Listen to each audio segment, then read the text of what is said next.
안녕하세요. 인맥 없이 영업으로 월 1,000만 원 만들어주는 남자 이명입니다. 자, 영업을 업으로 삼는 사람들에게는 이 블랙 컨슈머, 그러니까 진상을 어떻게 대할지는 한 번쯤은 고민하셨을 겁니다. 유튜브를 보면 이 블랙 컨슈머에 대한 영상들이 정말 많습니다. 진상들을 충성 고객으로 만들어야 한다는 영상들이 특히 많죠. 저도 영업을 처음 했을 때 그런 영상들을 보고 아무리 진상이라도 이건 내 업이니까 참자, S급 영업인들처럼 진상 고객들을 충성 고객으로 만들 수 있는 사람이 되자고 다짐했습니다. 근데 저는 이 생각이 완전히 틀렸다는 것을 깨달았어요. 오늘은 우리가 영업을 하면서 만나게 되는 진상들을 어떻게 대해야 하는지에 대한 가이드라인에 대해서 다뤄보도록 하겠습니다. 자, 우선 진상에 대해서 우리가 새겨야 할 중요한 사실은 한 번 진상은 영원한 진상이라는 사실입니다. 그들을 바꿀 수 있다고 착각해서는 안 됩니다. 예전에 어떤 인테리어 유튜버 영상을 본 적이 있어요. 내용이 구독자와 함께 리모델링 하기라는 컨텐츠였는데 구독자의 폐가를 리모델링하는 과정을 담는 것이었죠. 자, 그런데 영상에 나온 구독자는 시도 때도 없이 불만을 표출하고 상의 없이 공사 과정을 수정하는 등의 제가 영업하면서 보았던 블랙 컨슈머 그 자체였습니다. 보고만 있어도 숨이 턱턱 막히는데 이 재밌는 것은 댓글 반응을 보니 대부분 저와 같은 마음이었어요.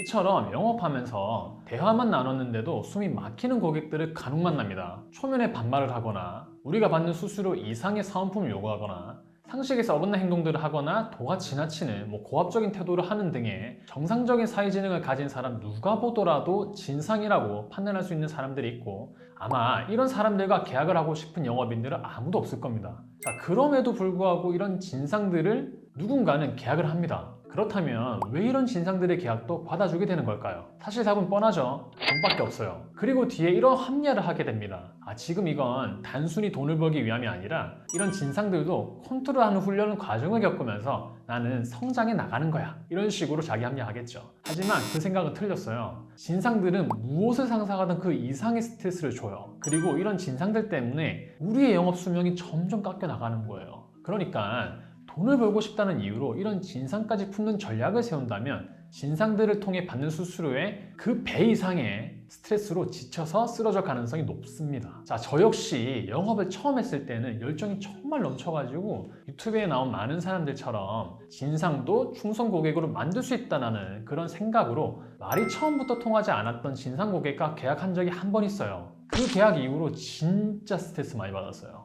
특히 그 고객의 감정 쓰레기통이 된 적이 많았는데 대부분 제가 한 말이나 본인이 한 말을 기억 못해서 화를 내는 경우가 많았어요. 자, 몇 번 억울하게 제가 욕을 먹으니까 이 진상 고객과 대화만 하면 저는 욕먹기 싫어서 그날 했던 내용들을 요약해서 카톡을 계속 남겼단 말이에요. 근데 그 카톡을 남기면 내가 근무원 줄 아냐 이러면서 고객은 또 그걸로 또 짜증냈어요. 자, 이 외에도 청구가 안 되는 건을 가지고 보험금이 나올 수 있게 해달라고 억지 부리고 새벽에만 연락하는 등 그 고객만 생각해도 정말 어지럽습니다. 자, 한 번은 이런 부류의 진상도 만난 적이 있습니다. 본인이 이번에 이혼을 하는데 그 양육권에 대한 설득을 저한테 해달라고 한 적이 있어요. 본인의 아내가 태아보험 상담할 때는 제 말을 그렇게 잘 들었으니 양육권에 관한 이야기도 제 말을 잘 들을 것 같다면서 밤낮 할 거 없이 부탁했던 진상도 있습니다. 자, 그거는 제가 할 일이 아니기에 무시하면서 거절했었는데 나중에는 음성 메시지도 남기고 카카오톡 등으로 욕을 계속하면서 계속 저를 괴롭혔어요. 자, 이런저런 진상들을 상대하면서 저는 많은 것을 배웠습니다. 그들은 절대 바꿀 수 없다. 따라서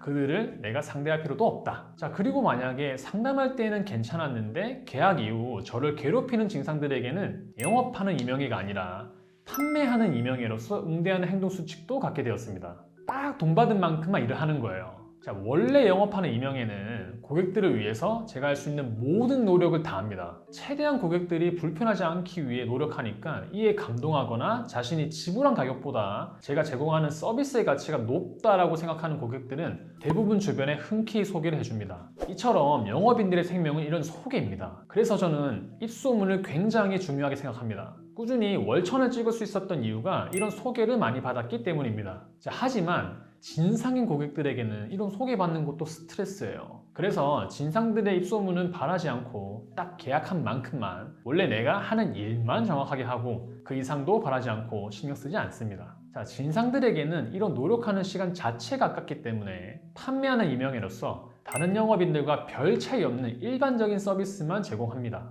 그러면서 저의 에너지를 아끼고 멘탈 관리까지도 해요. 자, 만약 이 영상을 보시는 분들 중에서 본인이 평균 이상으로 진상을 많이 마주한다라고 생각이 되시면 전 이 이야기도 하나 해드리고 싶습니다. 저는 약 1,400건 정도의 계약을 했는데 진상이라고 생각되는 사람은 총 5명 정도밖에 없어요. 자, 계약 건수에 비해서 진상 고객 비율이 굉장히 적죠. 진상 비율이 압도적으로 적은 이유는 제가 처음부터 팀 시스템이 잘 갖춰진 괜찮은 조직에 들어갔기 때문입니다. 제가 처음부터 들어갔던 팀은 성적이 매우 높았고 각종 진상들의 비율을 맞춰가면서 억지로 계약하는 것이 아니라 우리의 도움이 필요한 고객들이 우리에게 먼저 연락을 주고 고객의 문제점을 해결해 주면서 모두가 행복한 계약을 하는 시스템이 갖춰진 상태였습니다. 자, 진상들의 비율을 맞출 필요가 없으니까 당당하게 내가 설명할 것만 정확하게 설명하면 돈을 벌 수 있다는 것을 입사하면서부터 지켜봤어요. 자, 제가 영업회사 입사 초반에 욕심으로 받았던 몇몇의 진상들을 제외한 이후에 잘 나가는 팀원들을 보면서 진상 고객의 비율을 맞추지 않아도 돈을 많이 벌 수 있다는 것에 확신을 가지고 처음부터 진상을 거르면서 계약했습니다. 자, 그러나 어떤 영업인들은 계약이 너무 없어서 이런 진상들도 어떻게든 설득해서 수익을 올리려고 합니다. 정말 안타까운 일이에요. 자, 이런 행위는 목이 마르다고 바닷물을 마시는 행위랑 똑같습니다. 만족스러운 영업 실적이 나오지 않는다면 더더욱 진상들에게 미련을 가지지 말고 진상 없이도 잘 나가는 사람들을 보면서 많이 배우고 진상들을 무시할 수 있는 베이스를 만들어 놓아야 합니다. 자, 처음부터 잘난 사람들이 많은 조직에 들어가야지 성공할 수 있는 확률이 높아지는 이유가 바로 이런 이유입니다. 자, 그러니까 영업을 잘하고 싶다면 아무 조직에 들어가서 내가 알아서 잘하면 되겠지 이런 건방진 생각을 하면서 대충 아무 조직이나 들어가지 말고 처음부터 뛰어난 경험을 해야 합니다. 자, 제가 계약 건수에 비해 진상이 적은 마지막 이유는 모든 세팅이 고객이 불만을 가지거나 궁금한 점이 하나도 없도록 시스템화 해놨기 때문입니다. 자, 누가 봐도 진상은 인사할 때부터 티가 나지만 그 외의 진상들은 영업인들이 개인적으로 느끼는 감정에 따라 진상으로 분류하게 됩니다. 그저 자신의 마음에 안 든다는 이유로 고객을 진상으로 생각하면 절대로 안 됩니다. 간혹 가다가 영업인들 자신의 능력이 안 됐으면서 고객 탓을 하는 무능한 영업인들이 많습니다. 자, 무능한 본인이 진상인 거예요. 자, 오늘 영상 내용이 진상들에 대해서 다뤘지만 이 모든 내용은 영업하는 내가 진상은 아닌지 체크가 명확히 된 후에 따져볼 일입니다. 그리고 내가 진상인지 아닌지 따져보기 위해서는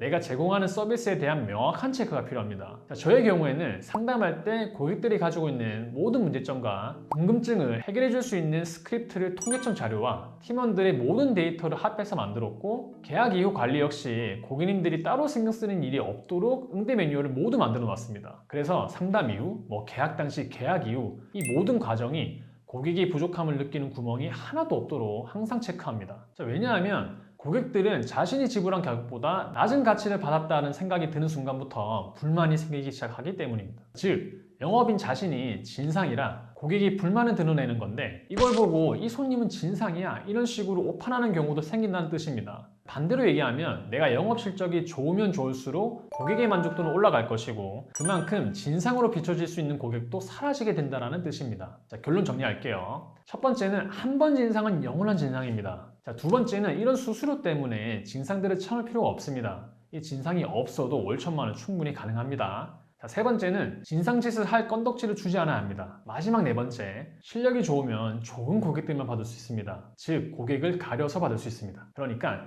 진상 없어도 월 1,000만 원을 달성할 수 있도록 함께 선정해 봅시다. 오늘도 시청해 주셔서 감사합니다.